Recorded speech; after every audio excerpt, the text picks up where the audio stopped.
may yahdihillahu fala mudilla lahu wa may yudlil fala hadiyalah. Asyhadu an la ilaha illallah wahdahu la syarikalah wa asyhadu anna Muhammadan abduhu wa rasuluh wa habibuhu wa khatamun nabiyyin wal mab'uts rahmatan lil alamin. Allahumma salli ala habibina wa syafiina wa maulana Abil Qasim al-Mustafa Muhammad. Allahumma salli ala Muhammad wa ali Muhammad. Allahumma salli ala Muhammad wa ali Muhammad. Allahumma salli ala Muhammad wa ali Muhammad. Wa ala alihi wa sahbihi wa man tabi'ahum bi ihsan ila yaumil amma ba'd. Bapak Ibu yang sama dimuliakan Allah SWT, pertama-tama mari kita memperbarui puji dan syukur kita kehadirat Allah SWT, karena atas perkenannya lah sehingga kita semuanya bersua pada malam hari ini dalam keadaan sehat walafiat. Dan jemaah sekalian, pertemuan kita kali ini masih meneruskan surat 54, surat Al-Qamar. Malam ini kita masuk ayat 40 dan 41. Dan insya Allah nanti di akhir pertemuan kita mendoakan dua orang sahabat kita. Yang pertama Ustadz kita dari Singapura, yaitu Ustadz Syafi'i Soleh, yang sedang dirawat di rumah sakit. Kita doakan semoga Allah Subhanahu wa Ta'ala memberikan kesembuhan dengan kesembuhan yang sempurna. Beliau juga termasuk salah satu Ustadz kita yang biasa memandu kita membaca ayat-ayat suci Al-Quran di tempat ini. Kemudian juga ada jemaah tetap kita, yaitu Ibu Ira Roste, yang orang tuanya, ibundanya meninggal dunia beberapa hari yang lalu, 2-3 hari yang lalu. Nanti kita doakan juga semoga Allah SWT senantiasa memberikan ampunan, keberkahan kepada almarhumah. Jemaah sekalian, bersama kita sudah ada Ustadz kita, Ustadz Tony Sanwani. Maka kita minta dengan segala hormat kepada beliau untuk memandu kita, membimbing kita, membaca ayat-ayat suci Al-Quran, surat 54, surat Al-Qamar, ayat 41 sampai 50. Mari kita masuk ke screen dan mempersilakan dengan segala hormat kepada Ustadz Tony Sanwani untuk membacakan ayat-ayat suci Al-Quran. Dan kita ikuti bersama. Pada Ustadz Tony, fadhal Ustadz.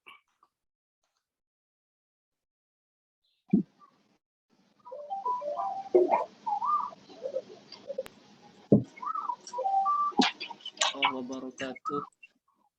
Waalaikumsalam warahmatullahi wabarakatuh. Terdengar ya Ustadz ya, suara saya agak kedengaran, cuma masih agak kecil dikit, tapi kedengaran kok. Oh, kedengar. Halo? Ya, kedengaran. Iya. Baik Bapak Ibu semua, kita lanjutkan bacaan tadarus kita. Sembari kita membaca ayat-ayat Al-Quran, kita bertawassul pada Rasulullah dan ayat-ayat yang kita baca. Mudah-mudahan kita dalam keadaan sehat, dalam keberkahan. Amin. Amin. Baik. أعوذ بالله من الشيطان الرجيم بسم الله الرحمن الرحيم أعوذ بالله من الشيطان الرجيم بسم الله الرحمن الرحيم ولقد جاء آل فرعون ولقد جاء آل فرعون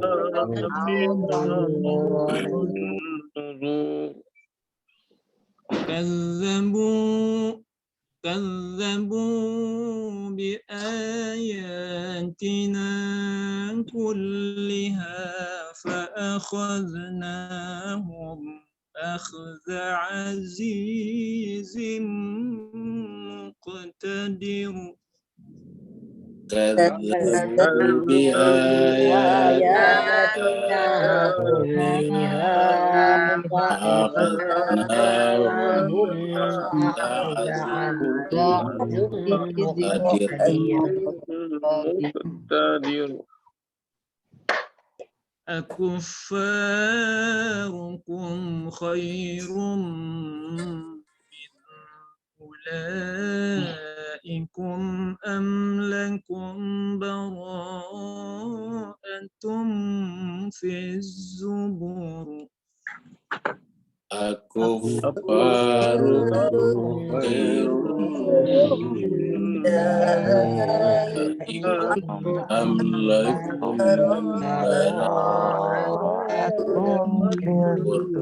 في الزبور. أم يقولون نحن جميع منتصر أم يقولون نحن جميع جميع منتصر. بل سيهزم الجمع ويولون الدبر سيهزم الجمع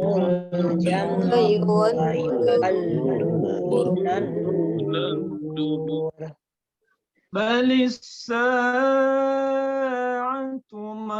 موعدهم والساعة أدهى وأمر بل الساعة موعدهم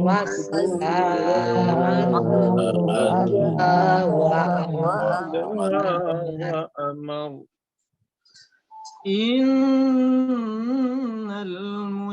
المجرمين في ضلال وسعر إن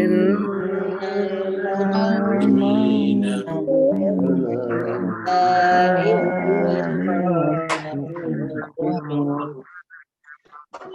يوم يسحبون في النار على وجوههم ذوقوا مس سقر يوم يسحبون في النار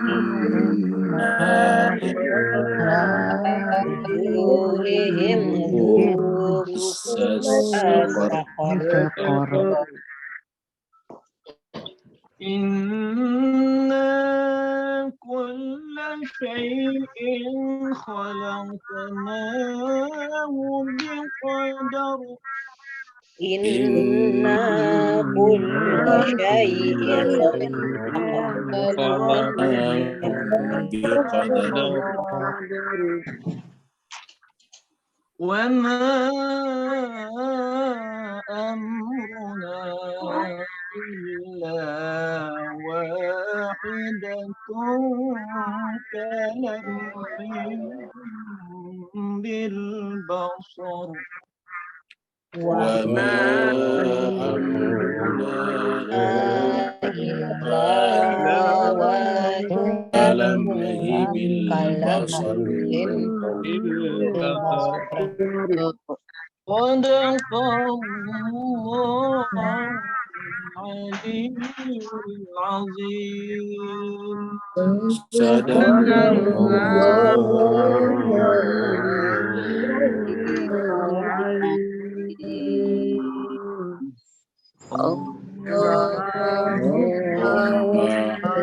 اللهم صل وسلم وبارك على رسول الله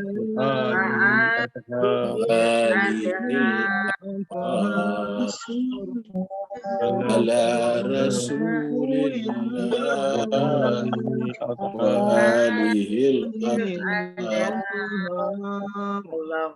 اللهم صل على محمد وآل محمد. اللهم صل على محمد وآل محمد اللهم صل على محمد. Kita haturkan terima kasih banyak, syukran katsira kepada Ustazina Ustaz Tony Sanwani. Semoga Allah SWT senantiasa melapangkan hidup beliau, melapangkan rezekinya lahir dan batin, sehingga memberikan kebahagiaan juga lahir dan batin, dunia dan akhirat kepada beliau dan keluarganya. Juga Bapak Ibu semuanya yang ikut membacakan ayat-ayat suci Al-Quran, semoga ayat-ayat itu oleh Allah SWT dimudahkan, terpatri, terpahat, tersimpan di dalam jiwa-jiwa kita semuanya, sehingga kemanapun kita pergi, ayat-ayat itu melekat menjadi pengingat terhadap diri-diri kita semuanya. Jemaah sekalian, kita masuk ke surat 54, surat Al-Qamar, yang artinya bulan, turunnya di Mekah, makanya disebut dengan surat Makkiyah. Jumlah ayatnya adalah 55 ayat. Dan tadi kita sudah baca ayat 40 sampai 50. Dan berarti insya Allah hari Jumat lusa kita hanya akan membaca 5 ayat saja.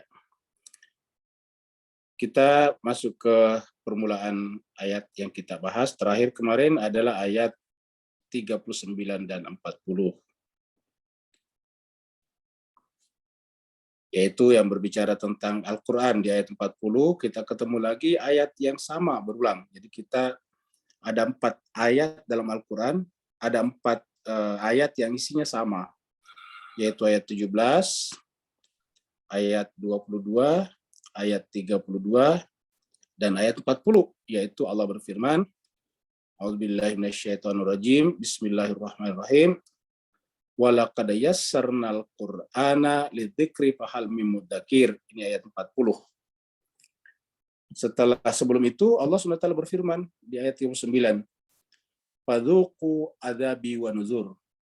Fadzuqu, maka rasakanlah, adzabi, adabku, wa nuzur, dan akibat daripada melanggar peringatan-peringatanku. Ini terjadi pada umat-umat sebelumnya. Jadi setiap Allah akan berbicara tentang ayat ini, selalu disebutkan sebelumnya umat-umat yang telah dibinasakan. Jadi Allah seakan-akan menjelaskan bahwa kalian orang, paling tidak orang beriman, kalau tidak ingin ikut binasa, paling tidak binasa secara peradaban, maka kemudian harus berpegang teguh kepada Al-Quran. Karena pada faktanya jemaah sekalian, peradaban kemanusiaan sebetulnya tidak akan pernah ada selama tidak orang berpegang kepada Al-Quran secara sepenuhnya. Karena peradaban yang dipimpin oleh manusia itu syarat dengan subjektivitas. Artinya apa subjektivitas? Negara-negara besar hanya akan mendahulukan kepentingan bangsanya sendiri, kepentingan negaranya sendiri. Bahkan demi itu terkadang mengorbankan negara-negara lain, terutama negara-negara kecil. Nah, sedangkan tujuan Al-Quran turun adalah membuat seluruh manusia itu sama, apapun bangsa dan negaranya. Jadi dalam pandangan Al-Quran, manusia itu tidak bisa diperlakukan, tidak bisa dilihat berdasarkan di negara mana dia tinggal, di peradaban mana dia hidup. Apa sebabnya? Satu manusia dalam pandangan Al-Quran sama dengan seluruh manusia. Al-Quran mengatakan siapa yang membunuh satu orang sama dengan membunuh seluruh manusia. Man qatala nafsan bighairi nafsin aw fasadin fil ard faka'annama qatalan nasa jami'a. Siapa yang bunuh satu orang tanpa alasan yang benar atau membuat kerusakan di muka bumi, maka seakan-akan yang bersangkutan itu membunuh seluruh manusia. Jadi kemanusiaan dalam Islam, dalam pandangan Al-Quran tidak boleh dibingkai, tidak bisa di-framing, tidak bisa dibingkai, tidak bisa dibatasi pada batas-batas wilayah dan negara. Nah, itulah sebabnya jemaah sekalian berbahagia dimanapun manusia itu berada, apapun agama dan suku bangsanya, harus dibela kalau menderita dan tertindas. Harus dibantu kalau menderita dan harus dibela kalau tertindas. Nah, jemaah sekalian, itulah sebetulnya kemanusiaan sejati. Lalu kenapa umat Islam sekarang menjadi semacam bangsa pariah? Yaitu juga karena kita jauh daripada Al-Quran. Kita sudah sering mengangkat surat Al-Furqan ayat 30, di mana Allah SWT menceritakan bahwa nabinya menengadu di hadapannya dengan kata-kata, Ya Rabbi inna qaumi ittakhadhu hadzal Qur'ana mahjura. Wahai Tuhanku, kaumku telah menjadikan Al-Quran ini mahjur, dijauhi, dihafal, tetapi hampir semua tindakan dan pendapat-pendapat diktum-diktumnya tidak diambil daripada Al-Quran.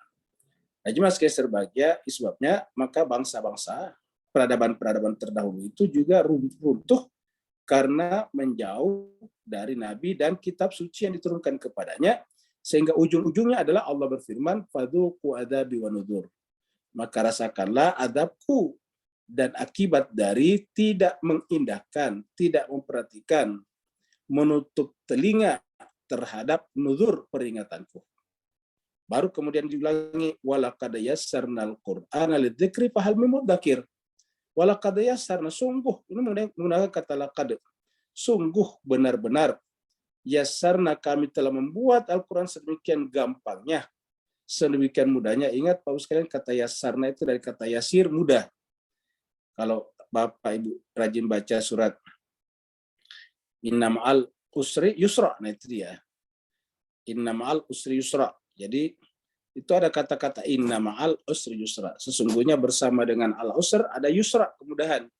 Di dalam surat Al-Baqarah ayat 195 Allah berfirman, yuridullahu bikumul yusra wa la yuridu bikumul usr. Agama datang membuat kalian mudah. Yuridullahu bikumul yusr. Jadi Allah menginginkan kalian dengan agama ini adalah yusra, kemudahan, bukan usra, bukan kesulitan. Jadi agama sejatinya membuat orang mudah, bukan sebaliknya. Bukan semakin beragama kita semakin susah, serba tidak boleh ini, tidak boleh itu. Ya, bukan hanya tidak boleh makan babi, bukan hanya tidak boleh makan bangkai darah seperti yang disebutkan Al-Quran, tetapi tidak boleh juga menyimpan patung di rumah, tidak boleh juga pakai ini, pakai tidak. Pokoknya serba tidak boleh. Akhirnya agama menjadi susah. Ya, padahal Al-Quran mengatakan yuridullahu bikumul yusra wala yuridu bikumul usr. Yang Allah inginkan dengan agama itu adalah al-yusr, kemudahan, bukan kesulitan. Maka Allah mengatakan juga di sini, karena agama itu adalah Al-Quran, maka tentu juga yassarna, walaqad yassarna al-Qur'ana. Sungguh kami telah membuat mudah Al-Quran itu. Untuk apa? Lidzikr, untuk dipelajari. Kita artikan di sini lidzikr, untuk dipelajari. Dari pelajaran jadi peringatan bagi diri-diri kita masing-masing. Nah, cuma saja walaupun Allah jadikan Al-Quran ini mudah, tapi sangat sedikit yang mau menjadikan Al-Quran sebagai rujukan. Iya, jemaah sekalian berbahagia, kalau kita dengarkan Ustadz ceramah 1,5 jam atau 2 jam, biasanya ayatnya cuma 1 atau 2. Satu ayat dibaca cuma sepersekian menit. Lalu kalau begitu, apa yang dibahas daripada selebihnya? Opini-opini pribadi. Pendapat-pendapat subjektif, celakanya bagi umat, setiap yang dikatakan oleh Ustadz itu diidentikan dengan Al-Quran yang dibacanya tadi. Sehingga apa yang terjadi, jemaah sekalian berbahagia, terjadi namanya misleading terhadap umat. Akhirnya umat menganggap yang disampaikan Ustadz itu dari Al-Quran, sehingga kemudian terjadilah seperti yang kita saksikan sekarang ini, umat hanya dijadikan sebagai objek-objek kepentingan-kepentingan sesaat, baik kepentingan pribadi sang Ustadz ataupun kepentingan kelompok tertentu saja. Nah, jadi jemaah sekalian berbahagia, oleh sebab itulah Allah mengatakan walaqad yassarnal Qur'ana lidzikr fahal min mudzakir. Kita masuk sekarang ayat 41. Ya. Ini kita bicara Fir'aun. Jadi ini adalah gambar Fir'aun, mengingatkan kita tentang Fir'aun. Walaqad jaa'a ala fir'auna nuzur, dan sungguh telah datang ala Fir'aun. Jadi jemaah sekalian, Fir'aun juga punya keluarga ini. Jadi ala Fir'aun. Jadi ala itu jemaah sekalian selalu kita baca di dalam Al-Quran. Jadi dalam kehidupan dunia ini hanya 2 ala sebetulnya, 2 alu. Ya. Jadi alu Fir'aun dan alu Musa, alu kesesatan dan alu kebenaran. Jadi tidak ada orang yang berjalan sendiri, ya, menjadi semacam istilah kalau teroris itu lone wolf, yang apa namanya tuh, berjalan sendiri, nggak ada. Tidak ada orang yang bersolo kehidupan, selalu bersama dengan yang lain. Tinggal kita bersama dengan alu Fir'aun atau alu Musa. Ya, alu orang-orang yang sesat atau alu orang-orang yang dapat petunjuk. Cuma 2 saja. Ya. Jadi alu Fir'aun atau alu selain Fir'aun, yaitu Nabi Musa dan Harun. Nah, kalau kita seperti alu Fir'aun, maka kemudian seperti dalam ayat ini. Nah, jemaah sekalian perhatikan ulang-ulang kata alu ini, supaya jangan sampai kita salah alu, salah keluarga ikutnya. Maka kemudian setiap kita sholat, Allah SWT menyuruh kita mengulang-ulangi kata alu ini atau ala ini. Ya, ingat bukan kata Ali, Sayyidina Ali, tapi ala. Kalau Sayyidina Ali itu pakai ain, kali ini pakai hamzah. Jadi pakai hamzah, ala atau alu. Ala ini karena dia menjadi objek. Jadi alu atau ala, alu Fir'aun. Nah, di dalam Al-Quran itu kita disuruh mengulang-ulangi kata alu. Jadi tidak sah salat kita kalau tidak membaca itu. Ya, selalu kita baca ayat itu, bacaan ini. Supaya apa? Supaya kita harus menyadari bahwa di mana alu siapa yang kita ikuti. Alu siapa yang kita ikuti. Karena kalau kita salah ikut alu, ya berarti kita akan bermasalah nanti di akhirat. Karena nanti kita lihat alu Fir'aun ini nanti akan kemudian dihancurkan. Ya. Nanti disebutkan di sini. Maka nanti kemudian mereka diazab. Fa'akhaznahum dan sini-sini. Jadi kita harus berhati-hati. Karena kalau misalnya alu Fir'aun secara verbal hanya Fir'aun pada zaman Nabi Musa, ya tentu Al-Quran tidak berlaku sepanjang masa. Al-Quran berlaku sepanjang masa, artinya setiap saat ada yang namanya alu Fir'aun. Nah, tinggal agama datang, Al-Quran datang menggait kita, membimbing kita, menuntun kita di alu mana kita ikut. Nah, supaya kita jangan salah ikut, waktu kita baca Fatihah itu, kita sudah, waktu kita sholat, diwajibkan baca Fatihah, di dalam Fatihah itu sudah ada indikasinya. Dengan kata-kata ihdinas siratal mustaqim, siratal ladzina an'amta alaihim, dan kita mengatakan ghairul maghdub, termasuk alu Fir'aun di situ. Al-maghdub itu alu Fir'aun. Ad-dallin adalah alu Fir'aun. Nah, siapakah siratal ladzina an'amta alaihim? Pada saat kita duduk tasyahud, duduk bertahiyat, membaca syahadat, kita pertegaskan di situ. Jadi kalau kita membaca syahadat itu intinya tasyahud sebetulnya ada pada syahadat dan selawat.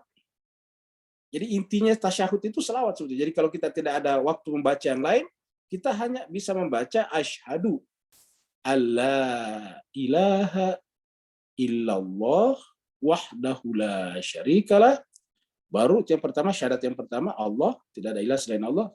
Yang kedua, washhadu anna Muhammadan abduhu wa rasuluhu.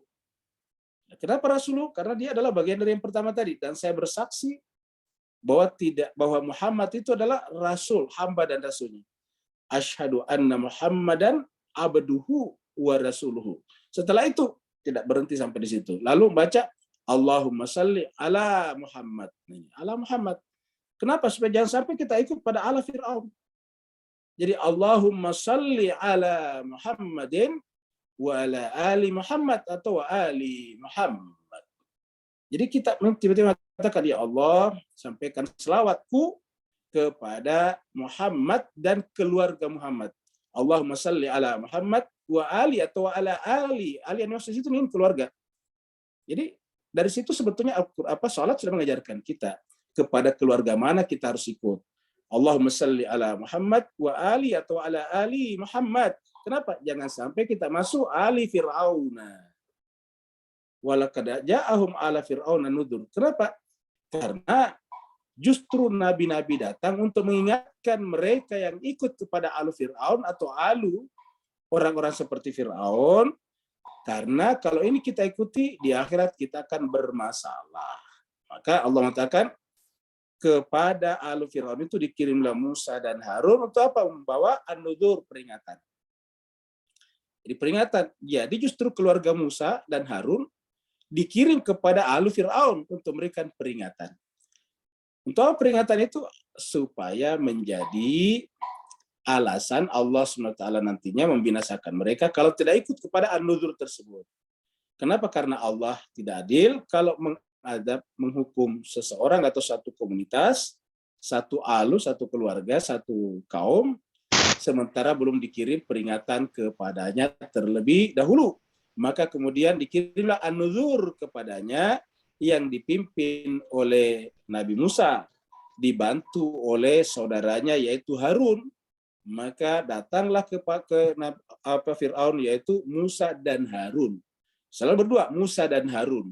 Seperti Nabi Ibrahim dan Nabi Lut, itu Musa dan Harun juga. Datang kepada siapa? Kepada ala Fir'aun. Makanya disebutkan secara jelas itu di dalam penugasan Nabi Musa pada saat pertama kali diangkat jadi nabi. Allah berfirman di atas gunung Turzina pada saat dipanggil, wahai Musa, idhab ila fir'auna innahu tagha. Wahai Musa, pergilah kepada Fir'aun, sungguhnya dia tagha. Ya. Fir'aun dengan siapa? Tentu dengan keluarganya, ala fir'auna. Jadi walaqad jaa'a ala fir'auna nuzur, yaitu Nabi Musa dan Harun. Tetapi apa yang terjadi, Bapak Ibu jemaah sekalian, yang terjadi adalah kadzabu bi ayatina. Sayang seribu sayang, ala Fir'aun ini, keluarga Fir'aun ini, kadzabu, dia mendustakan, menolak, menganggap tidak benar bi ayatina, ayat-ayat kami. Jadi kadzabu bi ayatina, mereka mendustakan ayat-ayat kami. Jadi kita ulangi Pak Bu sekalian, kata kunci daripada agama Samawi adalah kitab sucinya. Dan kita lihat kehancuran juga komunitas-komunitas keagamaan Samawi adalah ketika keluar dari kitab sucinya. Jadi kitab suci harusnya menjadi kurikulum pertama dan utama seluruh pembelajaran dalam Islam. Karena kalau begitu kita keluar daripada Al-Quran, pasti akan terjadi ekstremisme, radikalisme, atau macam-macam hal-hal yang menjadi aneh di dalam cara beragama. Agama menjadi terisolasi dari kepentingan kehidupan. Padahal agama itu adalah untuk seluruh manusia. Al-Quran mengatakan, kuntum khaira ummatin ukhrijat linnasi. Kalian ini umat Islam adalah umat yang terbaik untuk seluruh manusia. Jadi artinya apa? Untuk menjadi leading, melit manusia, membimbing manusia sebetulnya. Tapi bagaimana kita melit manusia? Yang terjadi sebaliknya, kita dipimpin oleh mereka. Ya. Kita lihat jemaah sekalian berbahagia, boleh dikata negara-negara muslim kebanyakan, tidak semuanya tentunya, itu justru hanya menjadi pengikut, follower dari siapa? Negara-negara yang justru melakukan kejahatan terhadap umat Islam. Lagi-lagi, tidak semuanya, sebagian besar negara-negara muslim di sini, negara mayoritas Islam, justru berlindung, minta pertolongan, menjadi follower terhadap negara-negara yang mencolok mata, jelas terang benderang justru melakukan kejahatan terhadap umat Islam, terutama di Palestina. Siapa yang melakukan kejahatan terhadap umat Islam di Palestina?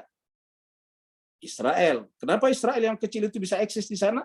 Negara Arab tidak bisa berkutik? Karena ada Amerika dan negara-negara Eropa di belakangnya. Tapi pada saat yang sama negara-negara Muslim memperlihatkan ironi di satu pihak, memperlihatkan seakan-akan simpati kepada perjuangan Palestina, tapi pada saat yang sama berlindung menjadi follower, bahkan menjadi aliansi sekutu terhadap negara-negara yang justru melindungi Israel di Timur Tengah. Sehingga apa yang terjadi jemaah sekalian berbahagia?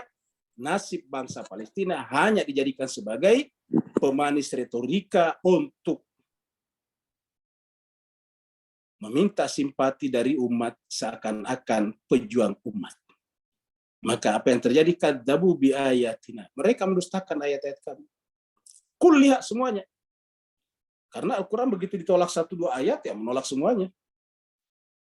Kadzabu bi ayatina kulliha fa akhadnahum. Akhirnya apa yang terjadi? Akhadnahum. Kami ambil mereka, kami siksa mereka, kami binasakan mereka. Akhadha di sini kami berikan kepada mereka hukuman. Kata akhadna ini tidak ada kata azab, tapi ini lihat terjemahnya di bawah, kami azab. Karena akhadna itu kami timpakan. Akhadna itu kami ambil dari mereka apa yang telah kami berikan kepada mereka. Kami ambil kehidupan, kesejahteraan, kebahagiaan.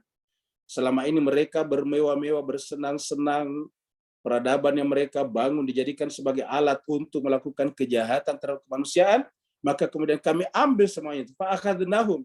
Ya. Kami ambil dari mereka semuanya. Di kata-kata akhad itu mengambil paus sekalian. Makanya kalau ada perintah ambillah khuzu. Perintah untuk banyak orang khuzu. Ketika Allah merintahkan Bani Israel berpegang teguh kepada kitab suci, dikatakan juga khuzu ma atainakum biquwwatin wadhkuru ma fihi. Wahai Bani Israel, khuzu ma atainakum, ambillah, peganglah apa saja yang telah kami berikan kepada kamu dalam bentuk kitab suci, biquwwatin, dengan sekuat-kuatnya, wadhkuru ma fihi, dan ambillah pelajaran di dalamnya. Nah sekarang, karena mereka tidak mengambil kitab suci sebagai pegangan, maka semua yang ada pada mereka sekarang diambil.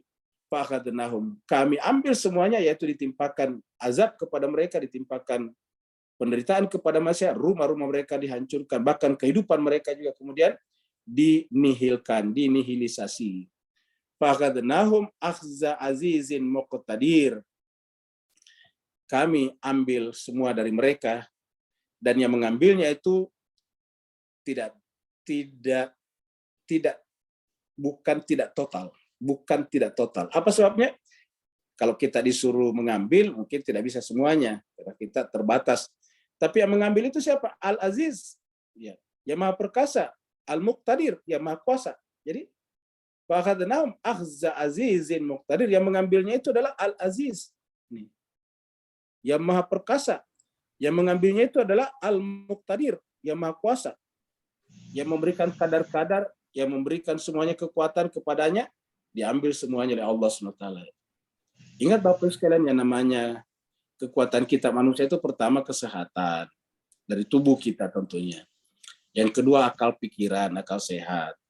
Yang ketiga adalah benda-benda di sekitar kita. Disimbolkan misalnya dengan uang, fulus. Ya, kalau itu semua diambil, apa yang kita bisa lakukan? Ya, tiba-tiba misalnya terjadi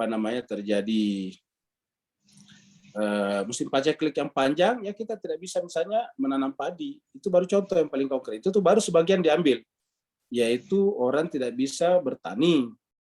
Begitu temperatur untuk bercocok tanam diambil dengan airnya, tidak bisa orang bertani. Begitu tidak bisa orang bertani, ya kita tidak bisa makan. Bapak Ibu dengarkan cerita, bahkan orang perang saja di Ukraina dengan Rusia, ya sekarang terganggu namanya mata rantai pasokan makanan. Kenapa? Pertama, karena sumber gandum yang diantara terbesar di dunia adalah Ukraina dan Rusia. Nah, Ukraina sekarang tidak bisa berbuat apa-apa petaninya. Semuanya pada mengungsi. Begitu juga dari Rusia, kapal-kapalnya bisa kemana-mana, diboikot. Akhirnya terjadi namanya gangguan terhadap mata rantai pemasokan kebutuhan-kebutuhan hidup manusia ke seluruh penjuru dunia. Akhirnya semua terganggu. Ya, akhirnya kemudian inflasi terjadi di mana-mana, masalah hidup terjadi di mana-mana. Kita dengarkan bahkan seperti senjata makan tuan, Amerika saja, pengumuman daripada otoritas Amerika minggu lalu mengatakan bahwa inflasi di Amerika mencapai 9,1%. Ingat, 9,1%. Ya, inflasi yang normal di negara-negara yang normal itu adalah antara 1-3% saja, maksimal 3% itu inflasi. Karena inflasi itu artinya menggerus nilai uang yang ada di tempat itu. Nah sekarang ya Mas Kaiser bahagia, Amerika mengalami inflasi yang luar biasa, 9,1%. Nah jadi artinya apa Mas kalian? Kualitas hidup mereka pasti turun, ya. Karena banyak tidak bisa terjangkau, uang ada tetapi barang-barang jadi mahal, uang tidak bernilai jadinya. Nah jadi Bapak Ibu yang sangat berbahagia, maka Allah mengatakan Allah itu perkasa, bisa mengambil semuanya. Fa'akhadnahum akhza azizin muqtadir. Kami mengambil semuanya sehingga semuanya tidak ada yang tersisa. Sebabnya karena yang mengambilnya bukan orang, bukan manusia, tetapi aziz muqtadir. Jadi kalau sudah Allah yang bertindak, ya kita tidak bisa berbuat apa-apa lagi. Dan bagaimana caranya agar kita tertuntun, terpandu, supaya tidak juga menderita seperti ini, tidak menjadi bagian daripada akhaznahum azizin muqtadir, yaitu tadi walaqad yassarnal qur'ana lidzikr fahal mim mudzakir. Al-Quran telah dibuat sedemikian rupa untuk diambil pelajaran, tapi sangat sedikit orang yang mau belajar. Ini jemaah sekalian sebagai adalah ilustrasi saja orang-orang Arab dulu yang menentang, bersekongkol menentang Nabi, ya. Sehingga Allah berfirman di sini tadi berbicara tentang Fir'aun, berbicara tentang kaum-kaum terdahulu, mulai daripada Nabi Nuh, awal-awal pembahasan kita di surat Al-Qamar, terus kemudian Nabi Hud dengan kaum Adnya, Nabi Saleh dengan kaum Samudnya, Nabi Lut dan sebagainya. Kemudian terakhir kita bicara tentang kaum Fir'aun, kaum bangsa Mesir. Ya. Nah sekarang setelah Allah berbicara tentang itu semuanya, dialog dipindahkan kepada para penentang Nabi di Mekah. Apa artinya penentang Nabi di Mekah? Penentang Al-Quran. Karena Nabi Muhammad kita itu adalah Al-Quran yang berjalan. Al-Quran yang hidup. Jadi hakikat Al-Quran itu sebetulnya adalah Nabi Muhammad. Karena Al-Quran itu datang dari dirinya. Datang dari lisan sucinya. Keluar dari jiwanya yang paling dalam. maka menentang Nabi hakikatnya menentang Al-Quran. Nah, setelah tadi berbicara tentang kitab-kitab suci sebelumnya, umat-umat sebelumnya, dan setiap umat itu dibicarakan Allah berfirman, walaqad yassarnal Qur'ana lidzikri fahal min mudzakir. Jadi Allah ingin menjelaskan bahwa tujuan Al-Quran datang agar manusia setelah Nabi Muhammad ini zamannya tidak mengalami kecelakaan peradaban, tidak mengalami penderitaan seperti umat-umat sebelumnya. Ini bukan hanya gagasan Al-Quran sebagai ide saja, tetapi menjadi doa kita. Kita mengatakan Rabbana la tu'akhidna in nasina akhtana. Rabbana wala tahmil alaina isran kama hamaltahu alal ladina min qablina. Ya Allah, janganlah kau bebankan kepada kami beban kehidupan peradaban seperti beban kehidupan dan peradaban yang kau berikan kepada umat-umat sebelum kami, yaitu umatnya Nabi Nuh, umatnya Nabi Saleh, umatnya Nabi Hud, umatnya Nabi Lut, dan sebagainya. Umatnya Nabi Musa terakhir kita bicarakan. Nah, gimana sekalian? Maka kemudian Allah bertanya di dalam ayat 43 ini. Allah berfirman, akufarukum khairun min ulaikum. Akufarukum, apakah kalian? Ya. Ini dialognya pada saat itu tentu kepada orang Mekah. Ya. Artinya orang-orang Islam yang ada di Mekah, ada orang kufar di sekitarnya. Dan karena Al-Quran berlaku sepanjang masa, ya harusnya berlaku sampai sekarang kita. Kufar apa yang dimaksud di sini? Kepada ayat-ayat tadi. Terhadap Al-Quran kalau versi Nabi Muhammad kita. Karena selalu diulangi dengan walaqad yassarnal Qur'an. Ingat, Al-Quran. Lidzikr fahal min mudzakir. Walaqad yassarnal Qur'ana binuzur kalau tidak salah tadi ya. Jadi walaqad yassarnal Qur'ana lidzikri fahal min mudzakir. Akufarukum. Apakah para penolak kitab suci di antara kalian? Apakah penentang Nabi dan Al-Quran di antara kalian? Khairun. Ingat, yang namanya penentang Nabi di situ adalah orang-orang yang mengaku membangun peradaban di Mekah. Yang dianggap sebagai membuat peradaban kecil di Mekah. Mekah itu kan kecil. Mereka itu kemudian merasa bangga dan tidak ingin terchallenge dengan kehadiran Nabi Muhammad. Ya, mereka menganggap ini kehadiran Nabi Muhammad mengganggu program-program mereka. Maka kemudian Allah berfirman kepada mereka, akufarukum khairum min ulaikum.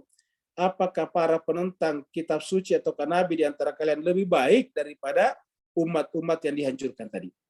Apakah kalian yang ada di Mekah ini lebih baik daripada kaumnya Nabi Nuh? Apakah kalian yang di Mekah ini adalah lebih baik daripada kaum Ad, kaum yang dihancurkan setelah Nabi Hud datang kepada mereka? Apakah kalian lebih baik daripada kaum Samud, kaumnya Nabi Saleh yang dihancurkan setelah mereka menentang Nabi Saleh? Apakah kalian orang-orang penentang Nabi di Mekah adalah lebih baik daripada kaumnya Nabi Lut? Mereka dihancurkan setelah Nabi Lut datang kepada mereka. Apakah kalian orang kafir Quraisy di Mekah lebih baik daripada kaum yang dibinasakan di Mesir, yaitu keluarga Firaun tadi, ala Firaun. Ya.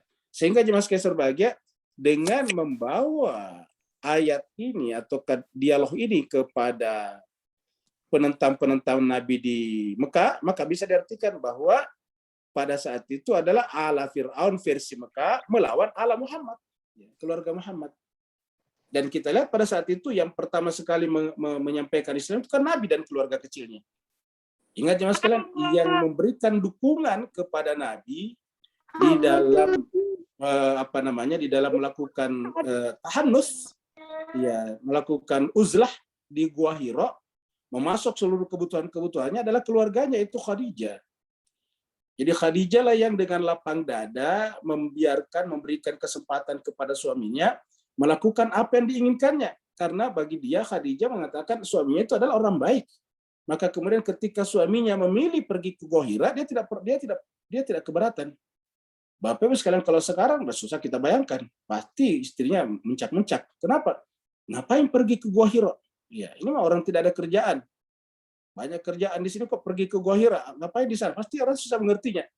Tetapi Khadijah sangat percaya kepada Muhammad, suaminya, bahwa suaminya itu adalah orang baik. Maka tahanusnya di Gua Hira itu pasti bukan pengangguran.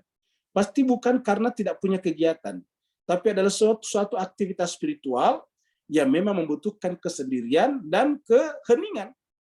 Maka Khadijah paham betul itu. Makanya ketika pertama kali Nabi menerima wahyu, yang pertama mengimaninya adalah istrinya juga.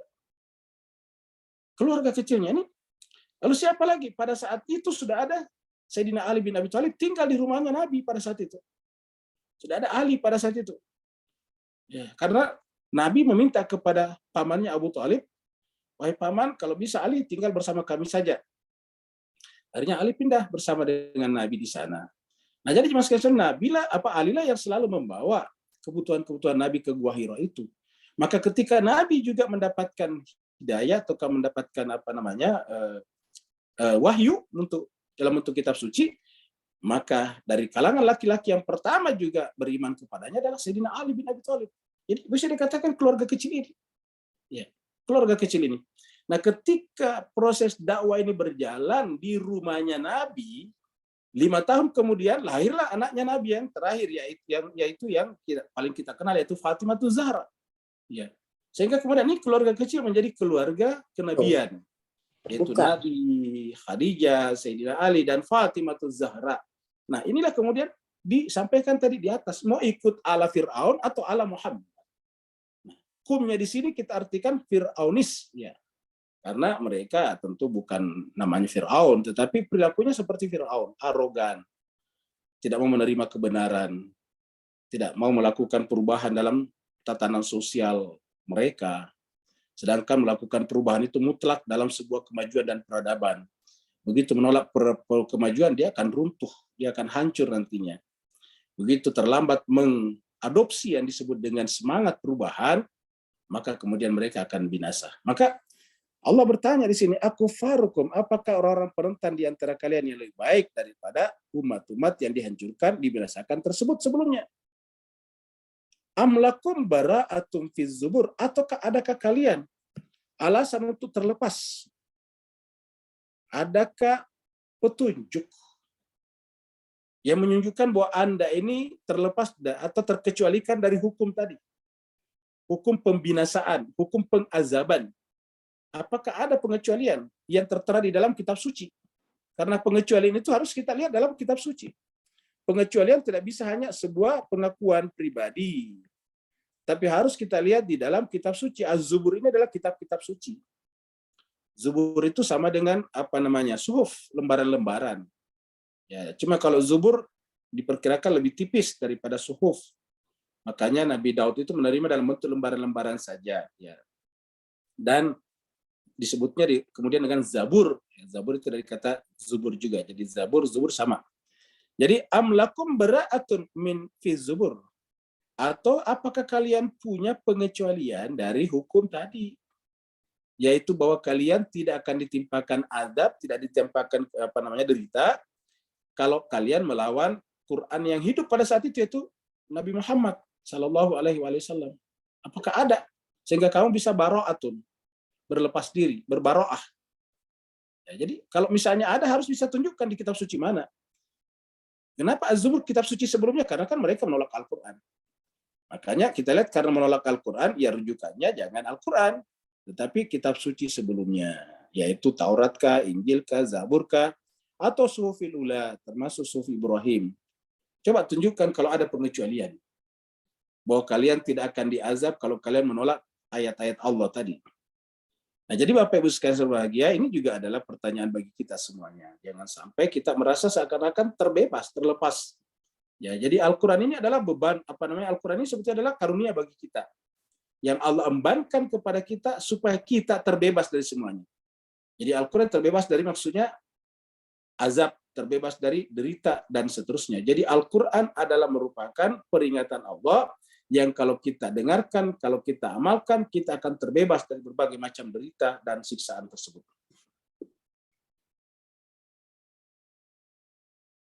Ini adalah ilustrasi rombongan-rombongan ya. Am yaquluna nahnu jami'un muntasir. Ataukah mereka berkata, am yaquluna, ataukah mereka berkata dari yaquluna, nahnu jami'un, kami ini adalah golongan yang kuat, bersatu. Ini nahnu jami'un. Ya. Jadi artinya apakah mereka berkata, mereka di sini adalah penentang Nabi, baik Nabi Nuh, Nabi Hud, Nabi Soleh, Nabi Ibrahim, Nabi Lot, Nabi Musa yang dibicarakan terakhir. Apakah mereka berkata, apakah mereka punya prinsip, pendapat, gagasan yang mereka yakini bahwa kalau mereka bersatu, tidak bercerai-berai, maka mereka bisa muntasirun, bisa menolak penderitaan itu, bisa menolak azab itu secara dengan tolong menolong. Muntasir itu tolong menolong. Ya, saling nasir, saling memberikan pertolongan. Apakah mereka berpendapat, apakah mereka yakin bahwa dengan menentang Nabi lalu mereka bisa bersatu untuk tolong menolong melawan azab tersebut, melawan kehancuran tersebut? Kalau seandainya bisa, tidak terjadi kehancuran peradaban-peradaban sebelumnya. Tidak terjadi kehancuran Babilonia, tidak terjadi kehancuran Persia lama, tidak terjadi kehancuran Mesir, tidak terjadi kehancuran peradaban Yunani kuno, tidak terjadi kehancuran pada peradaban-peradaban terdahulu. Kalau seandainya mereka bersatu dan bisa saling tolong-menolong. Bersatu penting, tetapi inti core daripada persatuan itu ada, yaitu teologi yang benar. Kalau tidak berdasarkan pada teologi yang benar, persatuan itu juga rapuh. Karena kalau persatuan tidak didasarkan pada teologi yang benar, lantas atas dasar apa mereka bersatu? Kan orang bersatu pasti ada pijakan yang sama. Namanya bersatu itu berbeda-beda, plural, majemuk. Kenapa bisa bersatu? Karena ada pijakan yang sama. Misalnya satu negara bersatu karena masing-masing ingin mempertahankan negaranya sebagai satu keluarga besar. Karena negara adalah seperti keluarga besar yang mereka semuanya hidup di dalamnya. Jadi ada dasarnya. Tetapi semua dasar-dasar selain daripada yang fundamental tadi itu adalah sangat-sangat rapuh, mudah runtuh. Dalam Al-Quran sebutnya seperti sarang laba-laba. Am yaquluna nahnu jami'un muntasir. Apa kata Allah? Sayuhzamul jam'uh.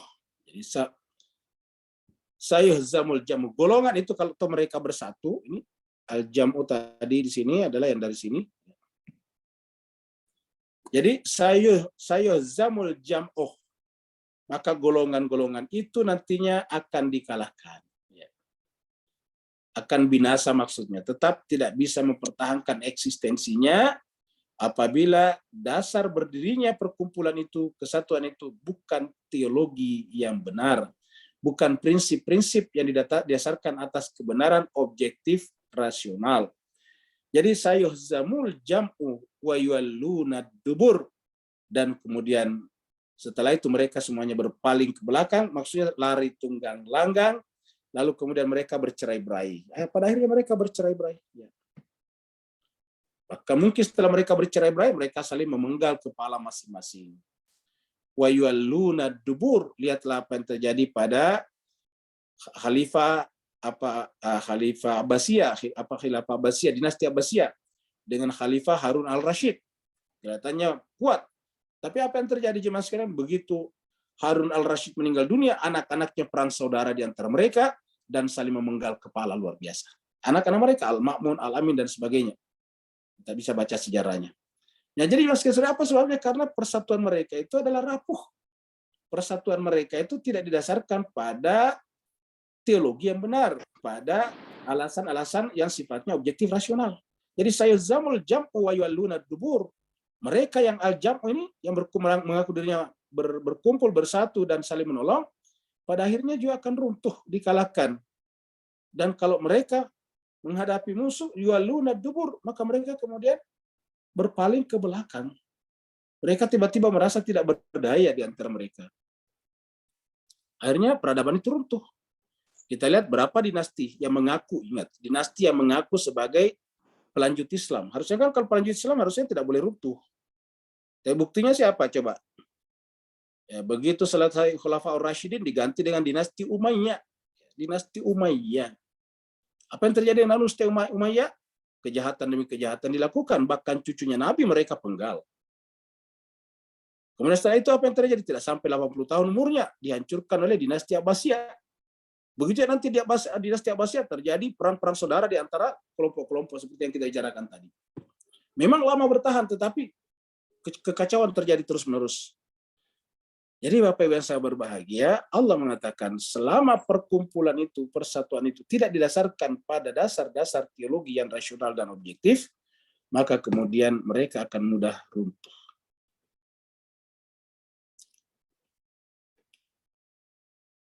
Nah, jemaah sekalian berbahagia, ujung-ujungnya nanti bukan hanya di dunia mereka disiksa, bukan hanya peradabannya di dunia mereka disiksa, tapi akhirnya di akhirat juga menghadapi masalah seperti ini.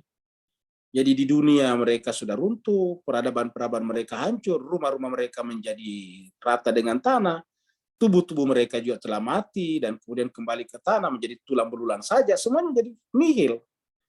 Ini sudah zero sum game ini. Ini adalah permainan yang membuat semuanya jadi hancur, jadi binasa. Nah di akhirat, mereka di akhirat juga seperti itu. Nasibnya sama saja. Nah apa sebabnya? Karena di dunia itu mereka menyembah berhala.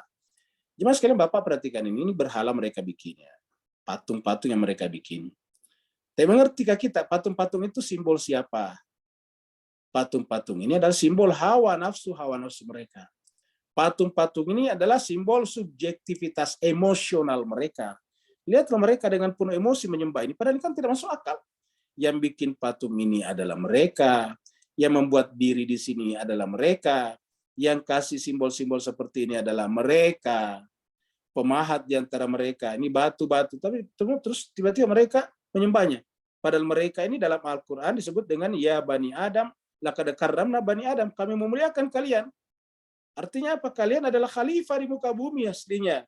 Apa itu bumi? Termasuk di dalamnya batu-batu yang dibuat patung-patung. Tapi lihatlah, ya tindakan irasional, tindakan kebodohan yang luar biasa, jahiliyah, karena mereka yang sejatinya mulia, tiba-tiba menyembah hasil perbuatan tangan mereka sendiri. Dengan demikian patung ini bisa apa saja namanya, tetapi substansinya, hakikatnya adalah hawa nafsu mereka sendiri. Maka siapa saja yang masih memperturutkan nafsunya, pasti percaya kepada patung-patung ini. Patung-patung ini sekarang yang masih serbagia sudah banyak bentuknya. Bukan hanya patung seperti ini, tapi bisa dalam bentuk uang. Bisa dalam bentuk emas. Bisa dalam bentuk berlian. Bisa dalam bentuk yang lain-lain. Ya. Kenapa? Karena hawa nafsu kita itu lalu kemudian disimbolkan keluar. Ya, diekspresikan dalam bentuk wujud-wujud eksternal.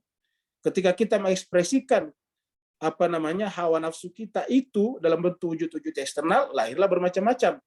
Entah patung, entah uang, entah pangkat dan jabatan, entah macam-macam. Ya. Dan ketika orang sudah menyembah hawa nafsunya seperti ini, maka mereka bahkan bisa mengorbankan sesamanya manusia demi.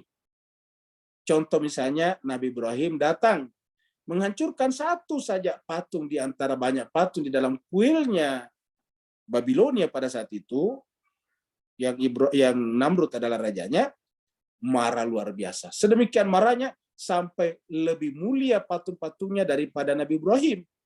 Patungnya mereka bela, Nabi Ibrahim mereka buang ke dalam api. Seperti inilah. Jadi Allah yang menjelaskan bahwa selama sebuah peradaban berdiri bukan di atas basis teologi yang benar, maka pada saat itu tidak akan pernah ada humanisme. Humanisme atau kemanusiaan itu hanya sekedar retorika saja untuk mencari perhatian dan melindungi kejahatan mereka. Jadi humanisme itu hanya baju malaikat yang digunakan oleh para pelaku kejahatan terhadap kemanusiaan. Ya. Nah, jadi Bapak Ibu jemaah sekalian berbahagia, maka seperti itulah.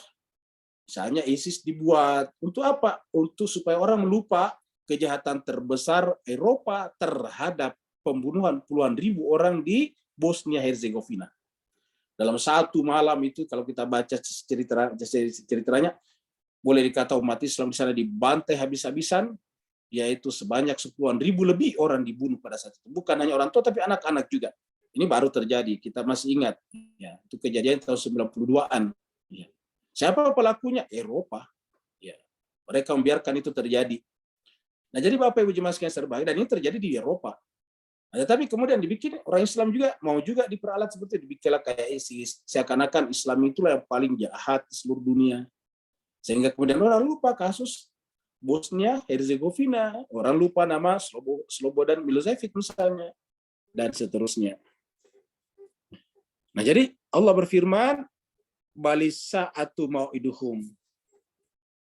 Tetapi masih ada, bukan hanya di dunia mereka dihukum, tetapi masih ada lagi as-sa'ah. Masih ada hari kiamat, kata Allah. Jadi setelah meninggalkan dunia tidak selesai semuanya. Masih ada as-sa'ah, masih ada saat kematian dan pindah ke alam berikutnya, maka di sana juga mendapatkan mau'iduhum, apa yang dijanjikan kepada mereka, yaitu yang dibawa oleh para nabi dan rasul. Yaitu ancaman-ancaman Allah kepada mereka, bahwa kalau mereka di dunia tidak berjalan pada basis teologi yang benar, atau kepada kebenaran, maka di akhirat mereka akan menerima akibatnya. Karena setiap orang berjalan di atas teologi yang benar cenderung menyimpang daripada kebenaran. Ketika menyimpang daripada kebenaran kan kebatilan. Ketika kebatilan ya ujungnya adalah kejahatan. Jadi balis sa'atu mau'iduhum was sa'atu adaha. Dan bahkan penderitaan nanti di sana, as-sa'ah, penderitaan nanti di sana ini sama dengan ini. Penderitaan nanti di sana di hari kiamat ada lebih dahsyat. Ada lebih dahsyat. Wa amar dan lebih pahit. Bapak Ibu perhatikan kata amar, ini hanya menunjukkan tafdil, lebih pahit, paling pahit malah, paling dahsyat. Jadi kita artikan saja ini apa tafdil, paling dahsyat, paling pahit. Ini dari mana kata? Dari nur. Biasa dengar hadis yang mengatakan qulil haqqa walau kana mur. Qulil haqqa walau kana murran. Katakanlah kebenaran itu walaupun pahit. Itu dari kata mur, ini amar.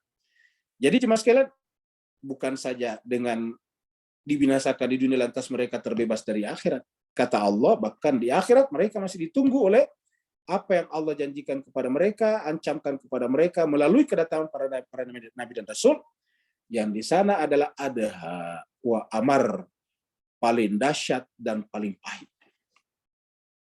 Di dunia ada batasnya. Apa batasnya? Mati. Tapi kalau di akhirat tidak ada batasnya lagi. Makanya sudah dengan paling dahsyat, paling amar karena berkelanjutan. Innal mujrimina, sesungguhnya al mujrimin, para pendosa itu. Innal mujrimin, para pendosa ini. Innal mujrimin, para pendosa ini. Sebetulnya kata mujrimin bukan hanya pendosa, pelaku kejahatan, ya, ijram. Jadi kalau pendosa itu kan biasanya muznibin ataukah dzunub ataukah itham. Tapi di sini ataukah junah biasanya. Tapi ini mujrim. Mujrim ini kita artikan saya pelaku kejahatan terhadap kemanusiaan dan alam. Karena di dalam Al-Quran dikatakan man qatala nafsan bighairi nafsin au fasad fil ard. Jadi man qatala nafsan bighairi atau fasadan fil ard. Siapa membunuh satu orang atau membuat kerusakan, kan berarti disetarakan. Membunuh dan membuat kerusakan itu dalam Al-Quran setara. Man qatala nafsan bighairi nafsin au fasadan fil ard, atau membuat kerusakan di muka bumi. Nah, maka siapa yang melakukan kejahatan terhadap manusia dan membuat kerusakan di muka bumi disebut dengan al-mujrim, jamaknya al-mujrimun atau al-mujrimin. Jadi innal mujrimina, sungguhnya para pelaku kejahatan itu fi dalalin wa su'ur, berada dalam kesesatan. Jadi kalau dia pelaku kejahatan pasti kesesatan. Nah, jemaah sekalian berbahagia, coba kita lihat tadinya. Kan jelas ini dunia. Tadi siapa yang sekarang terus-menerus menjadi korban kejahatan kemanusiaan? Kalau Afrika Selatan sudah selesai. Ya, apartheid di sana sudah selesai. Perang Vietnam sudah selesai. Apa namanya tadi? Bosnia Herzegovina sudah selesai. Tapi siapa yang sampai sekarang terus-menerus mengalami kejahatan atas kemanusiaan? Yaitu bangsa Palestina. Sejak negara-negara Eropa, terutama Inggris, memfasilitasi mereka, orang-orang Yahudi masuk ke sana, maka sejak itu penderitaan bangsa Palestina dimulai. Penderitaan bangsa Palestina dimulai. Diusir dari tanah-tanah mereka. Kalau mereka berkebun, kebun-kebun mereka dihancurkan.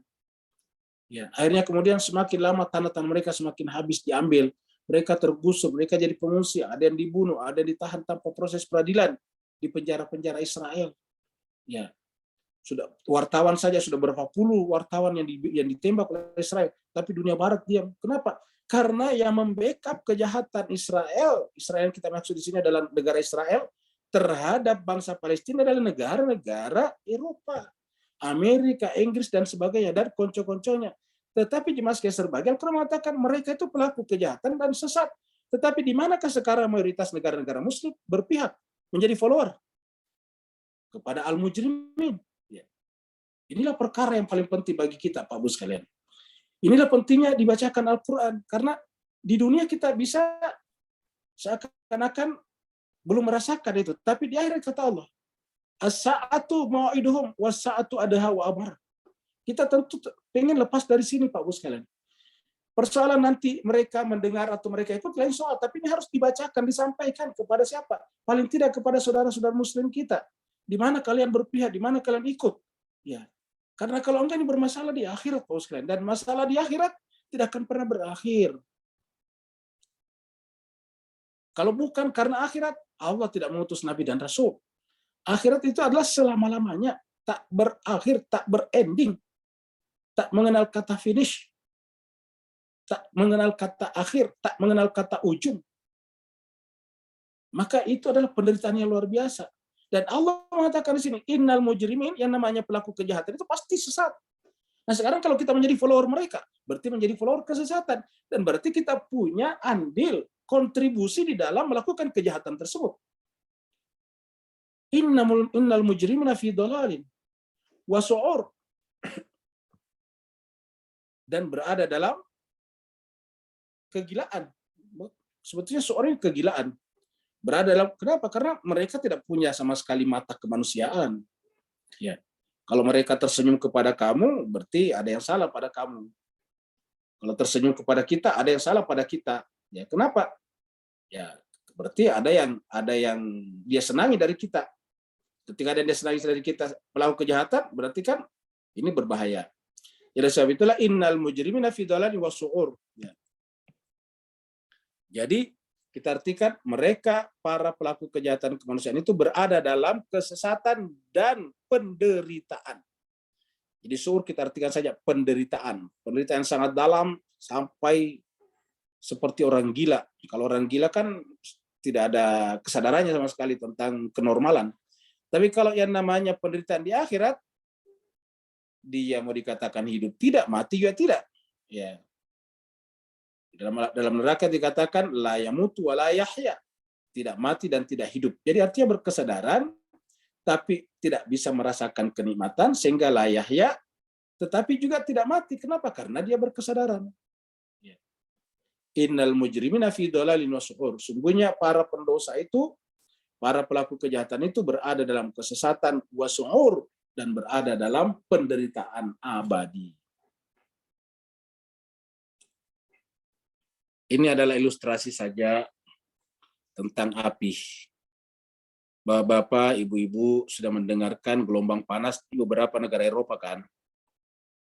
Ya, gelombang panas sekarang menimpa beberapa negara Eropa dan puluhan ribu orang diungsikan. Ya, karena panasnya luar biasa. Sudah banyak orang meninggal dunia karena gelombang panas ini. Ya.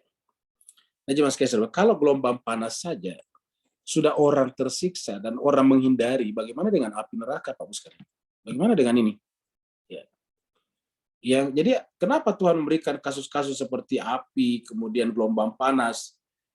Supaya kita bisa mengambil pelajaran ibrah dari sana bahwa yang namanya penderitaan itu, yang namanya panas itu, yang namanya api itu adalah dihindari. Dan Allah menceritakan neraka itu dengan kata-kata api, walaupun itu mungkin perumpamaan saja. Kita sebut dulunya dengan mutasyabihat. Tetapi intinya adalah Allah yang menjelaskan bahwa neraka itu adalah penderitaan yang dahsyat. Ya.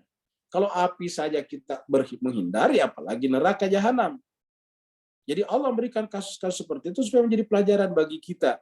Nah, banyak orang sudah merasakan bagaimana dahsyatnya gelombang panas di dunia ini, sehingga banyak orang meninggal dunia, orang buka pakaiannya di mana-mana, kemudian mereka diungsikan ke tempat-tempat yang lebih sejuk. ataukah datang ke pantai nyebur ke dalam ke lautan jemaah sekalian berbahagia, maka sebetulnya Allah yang menjelaskan bahwa harusnya apatah lagi di akhirat, harusnya menghindar dari situ, harusnya mengungsi. Ya. Jadi para pemimpin itu harus mengungsikan rakyatnya dari azab api neraka, sebagaimana di dunia mereka mengungsikan warganya dari gelombang panas tersebut, demi menghindari mereka dari penderitaan. Yauma yushabuna finnari ala wujuhim zuqu massa sakar. Jadi disebut saat tadi yaitu satu hari. Yauma pada hari itu yushabu finnari, mereka yushabu, mereka ditarik ke dalam api neraka. Jadi yushabu finnar, mereka ditarik ke dalam azab api neraka, ke dalam neraka. Ala wujuhim, dengan menggunakan wajah-wajah mereka. Nah, jadi Bapak sekalian, kenapa menggunakan wajah di sini? Ini bisa juga berarti mutasyabihat perumpamaan saja, yaitu bahwa wajah itu adalah jiwa, eksistensi kita kan manusia adalah kesadarannya. Makanya tadi semua orang menghindari penyakit gila, karena kalau kita gila kan tidak memiliki kesadaran. Nah, kesadaran akan diri kita itu adalah hakikat diri kita. Jadi kesadaran akan diri kita itulah hakikat diri kita. Makanya kita lihat hewan-hewan tidak punya diri yang harus bertanggung jawab. Kenapa nggak punya kesadaran itu? Allah juga menggunakan kata wajah untuk dirinya. Jadi hakikat dirinya Tuhan. Jadi jemaah sekalian, Allah menggunakan juga kata-kata wajah. Ya, contohnya dikatakan dalam Al-Quran, walillahil masyriqu wal maghribu. Milik Allah lah timur dan barat. Fa'aina matuallu, maka kemana saja kau menghadap, fathamma wajhu, fathamma wajhullah. Jadi milik Allah lah timur dan barat, kemana saja kau menghadap, fasamma, maka di sanalah kamu menyaksikan apa? Wajhullah, fasamma wajhullah. Jadi kemana saja kau menghadap, hakikatnya wajah Allah, hakikatnya wajah Allah. Nah itu sebabnya kalau kita salat atau sebelum salat biasa membaca doa pendahuluan dengan kata-kata ini wajjahtu wajhiya lilladzi fataras samawati wal arda hanifan musliman wa ma ana minal musyrikin. Ini wajah itu sungguhnya aku menghadapkan wajahku wajhiyah kepada siapa? Lilladzi fataras samawati wal ard, kepada yang menciptakan langit dan bumi. Karena semua yang ada ini adalah wajahnya dia sebetulnya, mengantarkan kita kepada dia. Nah, siapa yang wajahnya di dunia ini, hatinya di dunia tidak menghadap kepada alladzi fataras samawati wal ard, kepada zat yang menciptakan langit dan bumi, maka nanti di akhirat Allah akan berkata kepadanya, zuqu massa sakar, rasakanlah. Karena di dunia mereka tidak pernah menghadapkan wajah hatinya kepada Allah, alladzi fataras samawati wal ard, maka dzuqu, kata Allah, rasakanlah massa sakar, rasakanlah jilatan api neraka. Massa ini sentuhan, kita artikan jilatan. Ya. Ini adalah massa, itu sentuhan. Ya. Jadi massa itu adalah sentuhan. Ya. Jadi sentuhan atau kita artikan jilatan ya. Kalau api itu kan sentuhannya jilatan. Jadi massa sakar. Ya sentuhan neraka sakar. Ini sakar ini salah satu jenis neraka. Ya. Jadi maka pada saat itu dipersilakan untuk merasakan dzuqu massa sakar. Inna kulla syai'in khalaqnahu biqadarin. Lupa bahwa semuanya ini kami yang ciptakan. Mereka lupa bahwa semuanya kami ciptakan. Mereka menyembah patung, patung kami yang ciptakan batunya. Mereka menyembah uang, kami yang ciptakan bambu ataukah pohon yang dibuat untuk jadi uang. Mereka lupa bahwa kami ciptakan dirinya yang menandatangani uang itu. Akal pikiran kami berikan kepadanya dan kami berikan dengan kadar-kadarnya masing-masing. Inna kulla syai'in, sungguhnya segala sesuatu. Inna kulla syai'in, segala sesuatu. Khalaqnahu, kami yang menciptakannya. Jadi tidak ada satupun yang bukan berasal dari Allah. Kulla syai'in, segala sesuatu. Khalaqnahu, kami yang menciptakannya. Jadi kulla syai'in khalaqnahu, segala sesuatu. Jadi tidak ada satupun yang bisa kita lihat, kita rasakan, kita dengar, kita pikirkan bahwa sesuatu itu adalah ciptaan Allah Subhanahu wa taala. Makanya berkaitan dengan zatnya Allah tidak mungkin bisa dipikirkan, tidak mungkin bisa diimajinasikan, tidak mungkin bisa dibayangkan. Apa sebabnya? Dia bukan ciptaan, dia pencipta. Yang bisa kita bayangkan apa? Ciptaannya. Inna kulla syai'in khalaqnahu, segala sesuatu kami menciptakannya biqadarin, dengan kadar-kadarnya masing-masing. Penciptaan segala sesuatu dengan kadar-kadarnya inilah melahirkan plurality, melahirkan keberagaman, melahirkan keanekaragaman. Karena ditentukan kadar-kadarnya. Misalnya kita ambil satu kertas besar, baru kemudian kita robek-robek, kan menjadi banyak. Coba Bapak sekalian ambil kertas baru sobek-sobek, dipotong-potong kecil dengan kadar-kadarnya masing-masing, segi 3, segi 4, segi 8 dan sebagainya, akhirnya menjadi banyak itu. Nah, begitulah juga jemaah sekalian berbahagia, kamilah menciptakan segala sesuatu, ya. Biqadarin, dengan kadar-kadarnya masing-masing, artinya tidak ada sesuatu pun yang tidak berasal dari Dia. Pertanyaan, kenapa Tuhan menggunakan kata kami di sini, khalaqnahu, kami menciptakannya. Siapa yang maksud kami di sini? Bukankah penciptanya cuma satu alam semesta ini? Lalu kenapa Tuhan menggunakan kata-kata kami? Jawabannya ialah karena Allah berfirman dalam sebuah hadis qudsi bahwa laulaka ma khalaqtul aflak.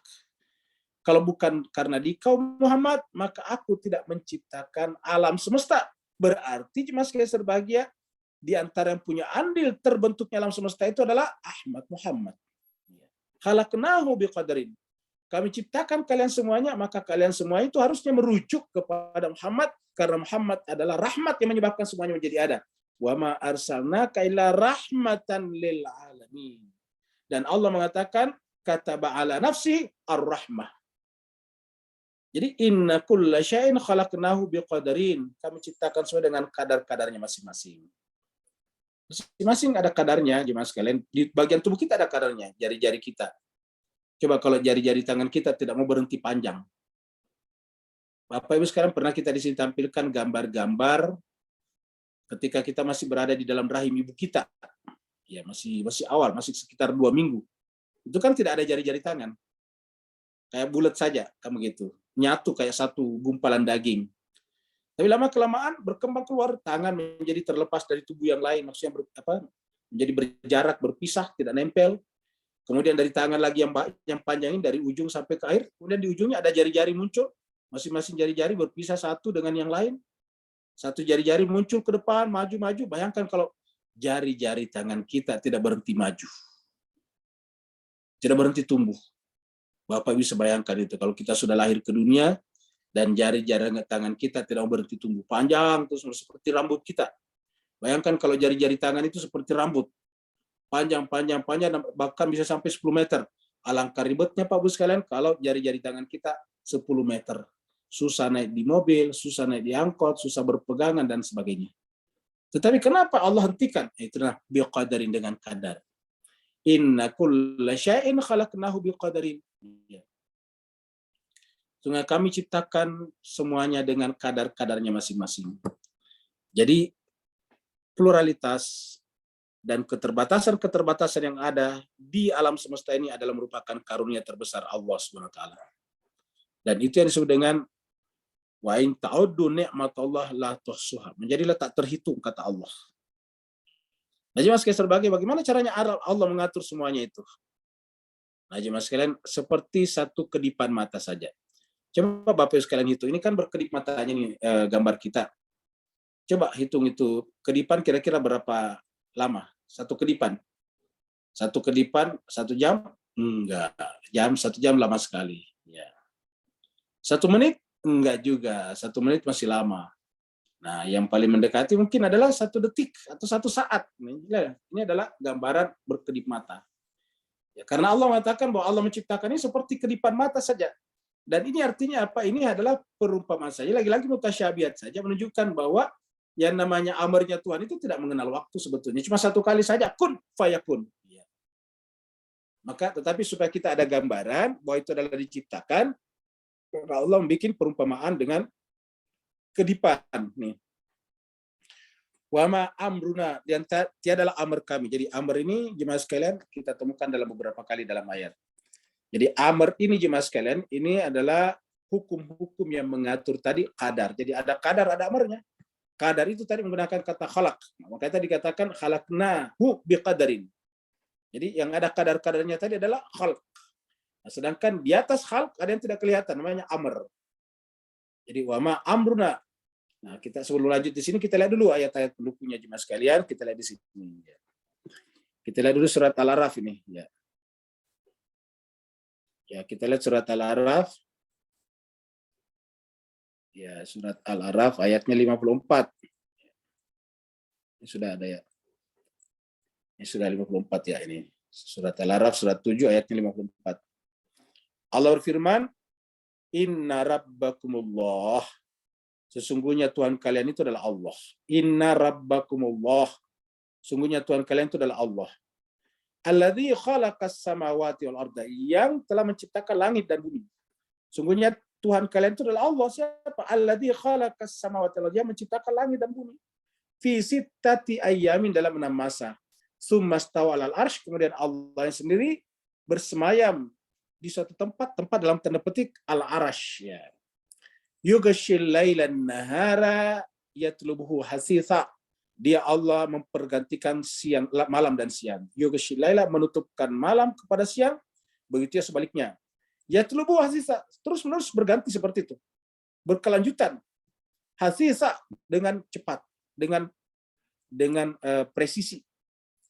Wasyamsa, begitu juga matahari, wal qamara, begitu juga rembulan, wan nujuma, begitu juga bintang-bintang, musakharatin bi amrihi. Semuanya itu adalah benda-benda khalq yang semuanya itu bisa berjalan sesuai dengan amar Allah SWT. Jadi kenapa bisa berjalan dengan ajak, dengan konsisten, dengan berkesinambungan, dengan waktu yang precise. Kenapa? Karena bi amrihi, karena amarnya Allah. Nah, setelah sampai di sini Allah mengatakan ala, catat. Ala ini catat. Ya. Catatlah, ingatlah, lahu, Allah itu mempunyai 2 hal. Al-khalqu wal amru. Ala, catatlah, lahu, dia Allah itu punya apa? Al-khalqu wal amru. Allah itu punya khalqu dan amru. Ya. Punya khalq dan amr. Yang kita saksikan tadi seperti bintang-bintang, bulan, matahari, siang dan malam, itu disebut dengan khalq. Nah, tetapi kenapa bisa berjalan dengan teratur? Sedangkan kita tahu keteraturan itu harus ada hukum. Tidak bisa ada keteraturan kalau tidak ada hukum. Hukum itu langsung dengan amarnya Allah Subhanahu wa taala. Jadi amar inilah yang berkaitan dengan Allah langsung. Jadi inilah jemaah sekalian, semua ini yang bersifat khalq itu sebetulnya fenomenal saja. Bersifat gejala-gejala saja. Jadi gejala-gejala itu muncul karena ada amar, ada hukum. Contohnya kita melihat ombak. Kenapa ada ombak seperti itu? Karena ada hukum gelombang. Jadi amar ini adalah tidak kelihatan. Tetapi Allah mengendalikan alam semesta ini melalui amar ini. Kenapa? Karena khalq ini hakikatnya tidak ada. Dia hanya kayak bayangan saja. Tabarakallahu Rabbul Alamin. Maksudnya Allah, Tuhan seluruh sekalian alam. Jadi itu adalah amar. Dan kita lihat banyak lagi kata-kata seperti ini ya. Al-Isra. Masih surat 17, ini ayat 85 ya. Di 54. Wa yas'alunaka 'anir ruhi. Mereka bertanya kepada Muhammad tentang ar-ruh. Qul ar-ruhu min amri rabbi. Katakanlah ruh itu dari amar Tuhanku. Ini amar. Ruh itu adalah amar. Ya, jadi ruh itu adalah amar Tuhanku. Sini juga Al-Qadar. Ya, kita lihat juga surat Al-Qadar. Inna anzalna, ini belum keluar. Inna anzalna fi lailatul qadar wa ma adraka ma lailatul qadar. Lailatul qadar khairum min alfi syahr. Tanazzalul malaikatu war ruhu fiha bi'idzni rabbihim min kulli amr. Jadi ini min kulli amr. Tanazzalul malaikatu war ruhu fiha bi'idzni rabbihim min kulli amr. Ini amr juga di sini. Nah, jadi jemaah sekalian, Allah menjelaskan tentang amr tadi ya. Di sini. Jadi jemaah sekalian, ini ayat kita yang terakhir ya, ini aku pindah ke situ ya ini. Nah, ini tadi kalamihil basar ya. Wa ma amruna, dan tiadalah amr kami itu illa kecuali wahidatan ya. Satu saja, artinya tidak berganda amruna, karena hukum itu cuma satu. Illa wahidan, kecuali bahwa itu adalah satu saja. Wahidan, kecuali yang namanya amar itu satu. Dan cara kerjanya adalah kalamhil basari, seperti kejapan mata saja. Kalamhil basar. Seperti kaknya ini, kak ini seperti lamhil basar, yaitu kejapan mata saja, seperti kejapan mata. Maksudnya di situ tidak diikat oleh waktu. Jadi ini hanya sekedar perumpamaan kalamhil basar supaya kita bisa bayangkan bahwa itu demikian cepatnya, sehingga kata cepat di sini sebetulnya tidak berlaku karena cepat itu lagi-lagi adalah terminologi alam materi. Makanya kita katakan ayat-ayat seperti ini disebut dengan mutasyabihat karena menyerupakan. Jadi amarnya Allah itu supaya kita bisa mengerti diserupakan dengan kedipan mata. Ya, padahal sebetulnya itu hanya perumpamaan saja. Makanya kak seperti perumpamaannya seperti itu supaya kita paham bahwa amarnya Tuhan itu tidak terikat oleh ruang dan waktu. Justru waktu terikat pada amarnya Allah Subhanahu wa taala.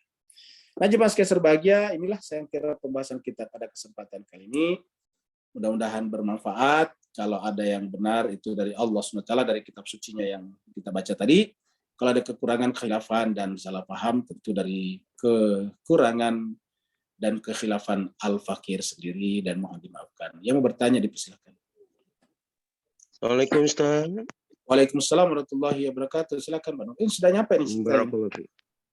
Maaf batin semua. Bismillahirrahmanirrahim. Allahumma shalli ala Muhammad wa ali Muhammad. Wajil farajahu. Ustaz, dalam ayat 40-41 beri pencerahan kata-kata apa tu muzakir sama nuzurun. Dan ini nazara dengan apa tu zakara. Beri pencerahan lanjut Ustaz. Afwan barakallahu fiik. Baik. Bapak Ibu sekalian berbahagia, pertama-tama kita ucapkan kembali selamat datang kepada ikhwan kita, Bapak kita Pak Nur dari Singapura yang baru menunaikan ibadah haji bersama dengan harim beliau. Semoga haji beliau kemarin adalah haji yang mabrur dan mabrurah. Amin ya rabbal alamin. Karena jemaah sekalian berbahagia ini adalah fadzuqu adzabi wa nudzur. Kemudian di sini ada dzikr, ya, nuzur dan dzikr. Apa perbedaan nuzur dan dzikr? Ya, nuzur. Dan apa perbedaan dengan dzikr? Nah, jemaah sekalian kita mulai dari dzikr dulu. Karena ini yang paling akrab di telinga kita. Kita biasa menggunakan kata-kata zikir ya. Mari kita berzikir kan begitu, berzikir. Tazakkaru. Ya, tazakkaru artinya berzikirlah. Ya. Jadi kata-kata zikir ini secara bahasa artinya ingat. Ingat. Jadi ini ingat artinya zikir. Bisa juga berarti menyebut. Ya, mazkur itu artinya tersebutkan. Mazkur dari kata ini mazkur itu tersebutkan. Jadi kata-kata zikir itu disebut. Nah, segala sesuatu yang kita sebut bisa kita sebut apa sebabnya? Karena ada dalam pikiran. Tidak bisa kita menyebut kalau tidak ada dalam pikiran. Ya.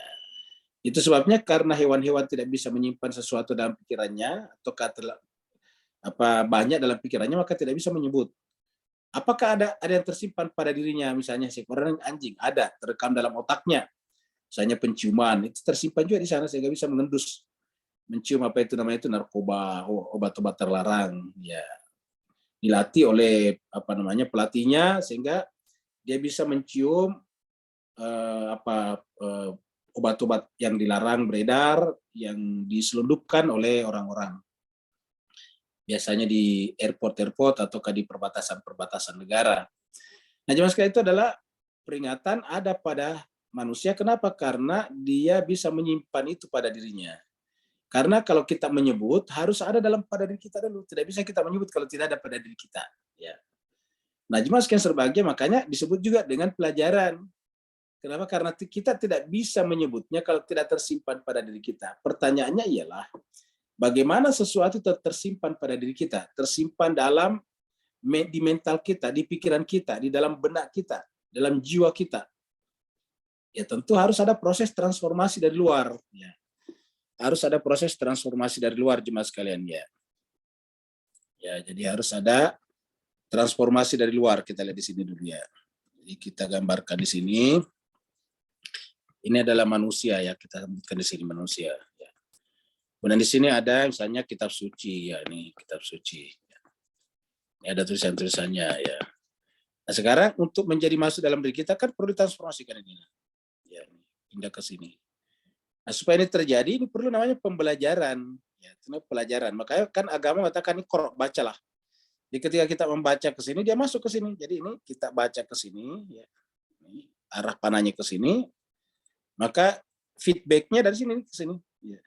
Membaca artinya apa? Kita mengambil dari sini, pindah ke sini. Ya bahasa kita yang tadi transformasi, ini transformasikan dari apa yang kita baca ke dalam diri kita. Nah begitu tersimpan dalam diri kita, kita bisa menyebut apa yang kita baca. Jadi walaupun bukunya sudah kita tidak ada, bukunya kita coret ini sudah tidak ada, dia bisa kita sebut. Kenapa? Karena sudah tersimpan di dalam jiwa kita. Nah dengan demikian, ketika Allah mengatakan walaqad yassarnal Qur'ana lidzikr, kami mudahkan Al-Quran itu untuk zikir, artinya apa Bapak Ibu sekalian? Selain Al-Quran ini gampang kita simpan dalam diri kita, kata gampang ini karena juga secara potensialitas ada pada diri kita. Ya. Jadi potensinya ada di sini nih, potensial. Jadi segala sesuatu yang gampang kita baca, transformasi dari luar ke sini, itu karena secara potensi ada pada diri kita. Ya. Semua pelajaran di luar secara potensi ada pada diri kita. Pada saat kita membacanya, kita melakukan proses aktualisasi namanya. Jadi transformasi itu bentuk lain daripada aktualisasi dari bentuk yang tadinya potensial saja, potensialnya saja. Jadi potensialitas itu kemudian menjadi wujud, menjadi materialize, menjadi terwujud, menjadi terlaksana, menjadi ternampakkan setelah kita baca. Maka Al-Quran juga nama lainnya adalah Qara'a. Al-Quran dari kata Qara'a yaqra'u. Jadi walaqad yassarnal Qur'an, kami mudahkan Al-Quran itu kenapa? Karena gampang ditransfer dan dia ada secara potensial pada diri kita. Maka ketika kita mengambil pelajaran dari Al-Quran, sebetulnya itu adalah diri kita sendiri. Jadi Al-Quran ini adalah diri kita sendiri. Ya. Jadi ketika kita mempelajari Al-Quran, sebetulnya kita hanya mengaktualkan apa yang ada secara potensi di dalam diri kita. Itu adalah zikir. Nah begitu ya kalau dikatakan, ingatlah Allah. Kan Allah mengatakan, fadhkuruni adzkurukum. Kan begitu. Allah menggunakan kata-kata dzakar. Jadi, wa qala rabbukum adzkuruni, uda'uni, astajib lakum, atau fadhkuruni adzkurukum. Di surat Al-Baqarah. Fadhkuruni adzkurukum. Ingatlah aku akan mengingat kamu. Ya. Kenapa? Di mana Tuhan itu? Allah dalam diri kita. Dalam pengertian secara potensial ada pada diri kita.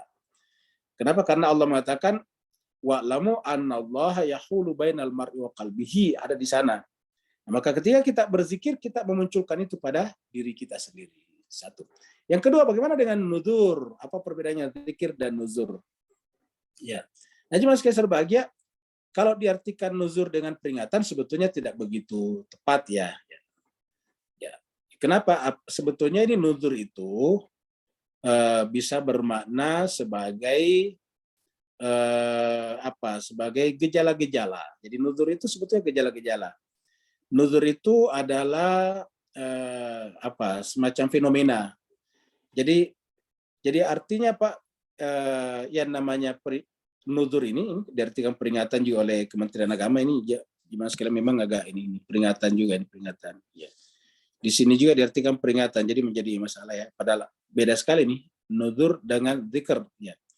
Kita lihat di sini pakai K, di sini pakai sama-sama ada D-nya, ada ra-nya, tapi di sini pakai K di tengahnya, sedangkan di sini nun di awalnya.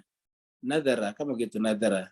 Nadara yanzuru. Jadi kata-kata nadara ini atau kanuzur ini adalah lebih kepada sebetulnya sesuatu yang kita tunggu. Jadi sesuatu gejala yang ada secara default dalam diri kita, lalu kemudian kita tunggu yang bersifat buruk. Ya, begitu, ingat yang bersifat buruk. Kalau zikir itu sebetulnya lebih kepada yang bersifat baik. Kalau ini nuzur lebih bersifat buruk. Jadi misalnya kita menunggu sesuatu yang sifatnya tidak enak, itu namanya nuzur. Ya. Jadi misalnya kita ada masalah ya. Kita ada masalah misalnya dengan hukum negara ataupun kerajaan. Nah, kita dipanggil kan, kita menunggu tuh waktu dipanggil. Nah, itu namanya nuzurnya menunggu di situ, menunggu sesuatu yang tidak enak, ya nah itulah. Makanya kata nuzur di sini dikaitkan dengan azab di depannya. Jadi makanya kita lihat nuzur di sini dikaitkan dengan azab di depannya gitu. Di fadzuqu adzabi wa nuzur, artinya azab ini sebetulnya sudah ada pada diri kita, sudah diingatkan juga di dalam kitab suci Al-Quran. Jadi di dalam Al-Quran ini juga sudah ada, yaitu bahwa setiap orang tidak ingin ada masalah. Nah, seperti itu. Setiap orang tidak ingin ada masalah. Setiap orang pasti pengen lapang hidupnya. Jadi ketika setiap orang tidak ingin punya masalah, nah nuzur namanya. Sedangkan setiap orang pengen hidupnya baik, zikr namanya. Maka zikr di sini lebih kepada pelajaran untuk menjadi baik, pelajaran untuk menjadi sempurna, pelajaran untuk menjadi semakin dekat kepada Tuhan. Nah, itu yang disebut dengan zikr. Sedangkan kita tidak ingin, semua kita tidak ingin ada masalah, tidak ingin anak kita sakit, tidak ingin kita juga sakit, tidak ingin ada masalah dengan orang-orang. Itu namanya nuzur. Ya, jadi begitu. Jadi kalau dikatakan peringatan, mungkin ada benarnya juga, tetapi lebih kepada ini yang hal-hal yang buruk, ini hal-hal yang positif. Nah, jadi ini adalah, supaya gampangnya ini adalah hal-hal yang negatif. Ya, ini bagusnya kita pakai ini. Negatif, sedangkan yang ini adalah positif. Ya. Ada lagi berikutnya? Assalamualaikum Ustaz. Waalaikumsalam warahmatullahi wabarakatuh. Fadhil Ustaz. Ustaz, Anda mohon pencerahan dari surah Al-A'raf yang dibacakan tadi yang berbunyi khalaqas samawati wal arda fi sittati ayyam. Oh, baik. Dan bumi itu dalam 6 hari. Kalau kita paham di sini, khalaqa itu mengandungi arada juga. Seperti ada ayat yang lain. Surah Yasin, inama amruhu iza arada syai'an yaqulu lahu kun fayakun. Yang menjadi pertanyaannya di sini, kalau mencipta langit dan bumi itu dalam 6 hari, sedangkan dalam ayat Yasin itu Allah hanya mengatakan untuk menjadikan sesuatu itu ayakul lahu kun fayakun, maka dia jadi. Jadi yang Anda tanyakan, apakah hikmah dalam mencipta langit dan bumi itu dalam fisik dari ayam? Baik Ustazana. Semoga juga cepat sembuh Ustaz. Ya. Jemaah sekalian, pertanyaan Ustaz kita adalah ini kata-kata fi sittati ayamin. Jadi di sini katakan inna rabbakumullahu alladzi khalaqas samawati wal arda fi sittati ayamin tsumma stawa 'alal arsy yughshil laila nahara yatlubu hasisa wasyamsa wal qamara wan nujuma bisakharatin bi amri. Nah, kata kuncinya ada pada di sini. Ala lahul khalqu wal amru. Nah, kita terangkan dari sini Pak sekalian ya. Kita terangkan dari sini. Ya. Jadi kita ada kata-kata khalq dan amr. Ya. Jadi ada kata-kata khalq dan amr. Ini khalq. Dan yang satunya lagi adalah amr. Ya. Ada kata khalq dan amr. Nah, jemaah sekalian berbahagia, kita sudah sampaikan tadi al-amr ini lebih tinggi daripada khalq. Lalu kenapa khalq disebutkan dulu di sini? Karena tadi Allah berbicara tentang ini. Inna rabbakumul ladzi khalaqa, ini dia. Jadi Allah menggunakan kata khalaqa di sini. Jadi yang dibicarakan ini. Ya. Ya, Allah menciptakan langit dan bumi. Nah, khalq inilah yang menggunakan waktu fi sittati ayyam. Tsumma stawa 'alal arsy. Nah, sekarang kita terangkan apa hubungannya dengan kata kun fayakun. Kita coba lihat di sini. Ya. Jadi sekalian kita lihat di sini ya. Ya, kita tulis kun fayakun. Ya. Kun fayakun. Ya. Kun fayakun. Nah, jemaah sekalian berbahagia. Ini ada waw di sini ya, kun fayakun ya. Ini ya. Fayakunu ya. Jadi kun fayakunu ya, karena yakunu ya. Jadi ini kun ya. Ini adalah yakun. Nah, jemaah sekalian, ketika Allah mengatakan kun, ini adalah amr. Ya, ini adalah amrnya Allah tadi. Ini adalah amr ya. Sedangkan ketika berbicara tentang yakun, ini adalah khalq ya. Jemaah sekalian. Nah, amr inilah yang tidak terikat dengan ruang waktu. Ini tidak mengenal waktu. Ini Jadi kita sebut ini no time, no space ya. Ini adalah tidak punya ruang waktu, tidak terikat dengan ruang. Jadi kita sebut saja no time, no space ya. Tidak punya waktu dan tidak punya ruang ini, amr. Nah, sedangkan begitu masuk pada khalq ya, pada aspek khalq ini ya, maka kemudian di sini ada waktu ya. Nah, di sini terikat dengan apa? Dengan waktu ya, dan ruang. Ya. Nah, coba sekalian, jadi ini adalah khalq. Nah, karena ini adalah karena kan keluar, jadi begitu kun jadi fa. Nah, Bapak Ibu perhatikan, kun ini adalah amr. Amr itu tidak terikat dengan waktu. Sedangkan fa di sini maka. Jadi dia ada kun fa maka. Jadi kun maka menjadilah. Jadi begitu Allah mengatakan kun fa maka, apa yang terjadi? Yakunu ini mudare. Ketika dia menjadi kata kerja di sini mudare, dia menjadi terikat waktu. Dan waktunya di sini bersifat berkelanjutan. Yakunu ini adalah berkelanjutan, semacam continuous, berkelanjutan. Fa yakunu. Nah, ketika menggunakan kata yakunu dia terikat dengan waktu. Iya, maka nanti ada tempat juga. Karena setiap ada peristiwa pasti ada tempatnya. Ya. Jadi fayakun, kun fayakun.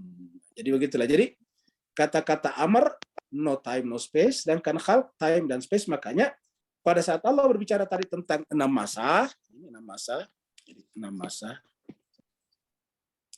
Ya, sittatu ayam itu adalah dalam kata khalq, bukan dalam kata amr. Ya, kalau di sini tidak berlaku kata 6 masa. Jadi ini 6 masa di sini tidak berlaku ya.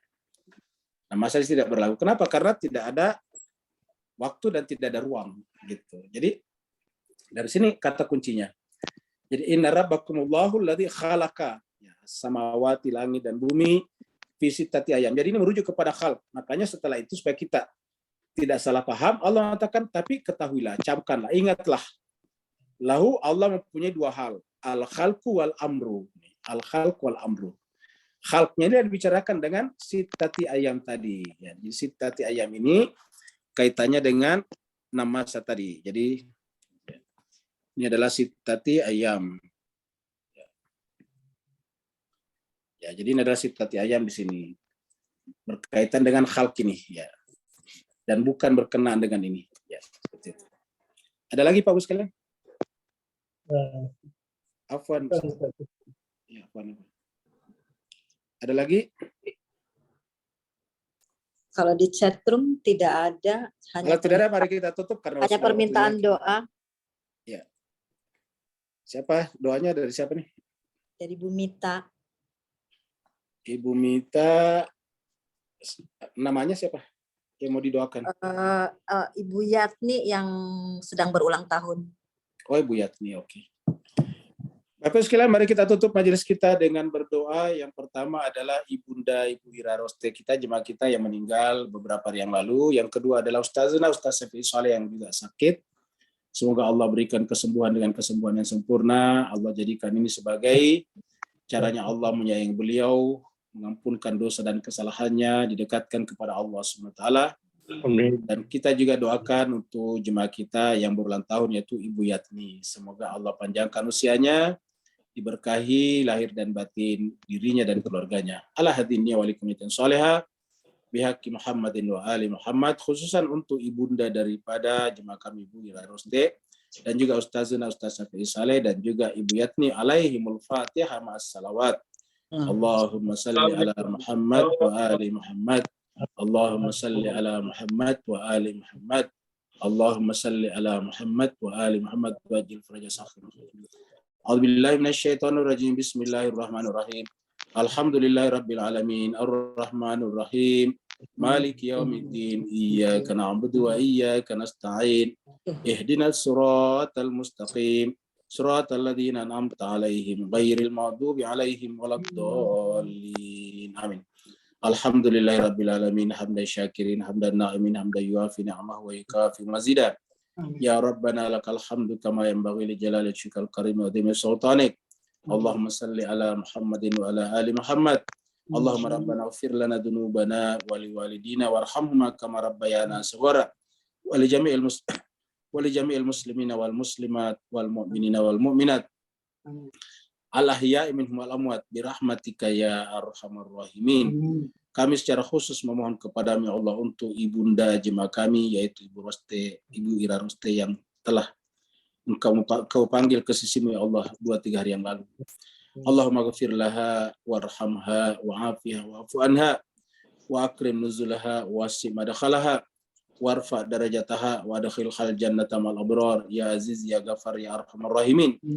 Juga kami mohon kepadamu ya Allah untuk ustazuna yang selalu membimbing kami ya Allah, jadikanlah ayat-ayat yang selalu beliau baca kepada kami menjadi wasilah baginya ya Allah, untuk Kau berikan kesembuhan dengan kesembuhan yang sempurna. Kamu ampunkan segala khilaf dan alpanya, dosa dan kesalahan-kesalahannya dengan penyakit yang ada sekarang. Kamu angkat penyakitnya Allah Tuhan kami. Kamu ganti dengan cinta, kasih sayang, iman, Islam, dan ihsan kepadanya ya Allah ya Tuhan kami. Kembalikanlah kepada keluarganya dengan kembali dalam keadaan sehat walafiat, bergabung bersama dengan anggota keluarganya, beribadah seperti sedia kala dalam keadaan normal ya Allah Tuhan kami. Kami juga mohon kepadamu ya Allah untuk jemaah kami Ibu Yatni yang berulang tahun. Allahumma ya Allah Tuhan kami, panjangkanlah usia beliau, berikanlah keberkahan kepadanya, angkatlah masalah-masalahnya, berikanlah kepadanya rezeki dari arah yang tak beliau sangka-sangka, dan senantiasa tunjukilah beliau kepada jalanmu yang lurus, agar senantiasa bersama denganmu ya Allah Tuhan kami dari awal sampai akhir. Dan siapa saja yang hadir pada malam hari ini Allah, maka limpahkanlah keberkahan kepada mereka. Angkatlah derajat mereka, selamatkan mereka dari berbagai macam derita dunia dan akhirat. Allahumma rabbana atina fid dunya hasanah wa fil akhirati hasanah wa qina adzabannar. Sallallahu alaihi